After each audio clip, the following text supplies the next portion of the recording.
Rosalina Nahlus. I'm the CEO and Executive Producer at Diversity Arts Australia. So I'm Wendy Zhang. I'm an artist and designer. I'm artist Dongwang. I'm from Shanghai and I'm now living in Australia in Sydney. My name is Jasper Lee-Lindsay. I am a performer and I wrote a spoken word poem for this exhibition. My name is Suna Xie. I came from mainland China about 10 years ago. My name is Safdar Ahmed. I'm an artist and a founder and volunteer with the community art organisation Refugee Art Project. Hi, my name is Chen.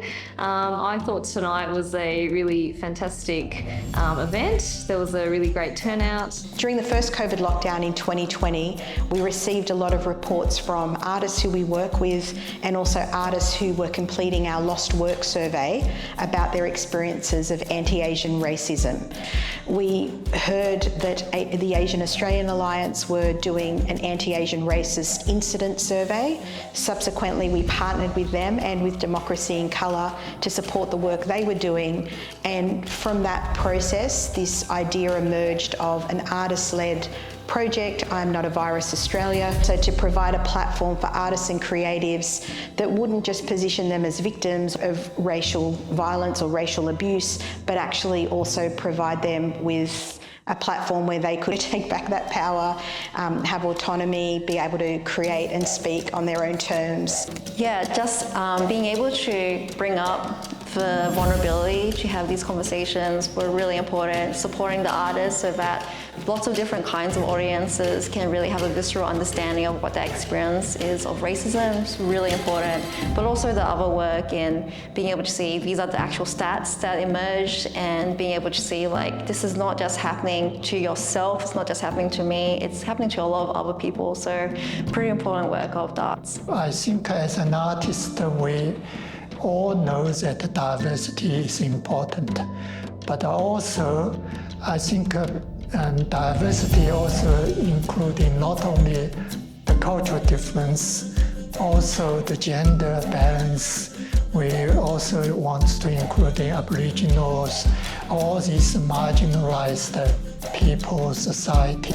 I think it's amazing to have an organisation like that that can provide that space and those opportunities and make people feel welcome and seen and invited to participate in art, in creating art and just being seen and heard.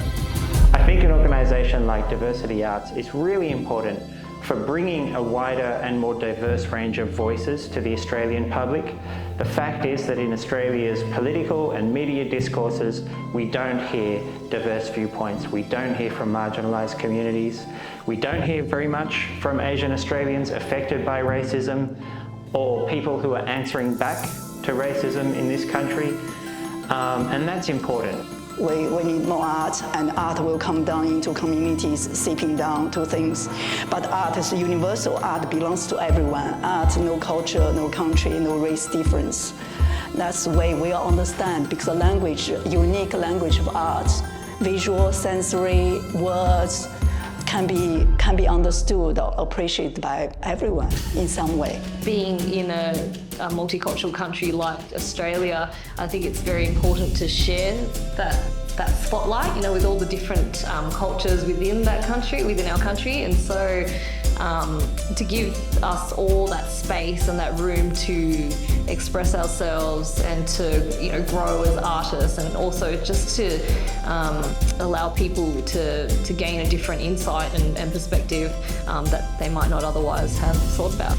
So I think the Diversity Arts Australia is doing important work. We have a great website called creativeequitytoolkit.org, and it actually has a whole section that is about anti-racism with really practical actions and strategies about how you can be an ally and how you can actually be actively involved in countering racism.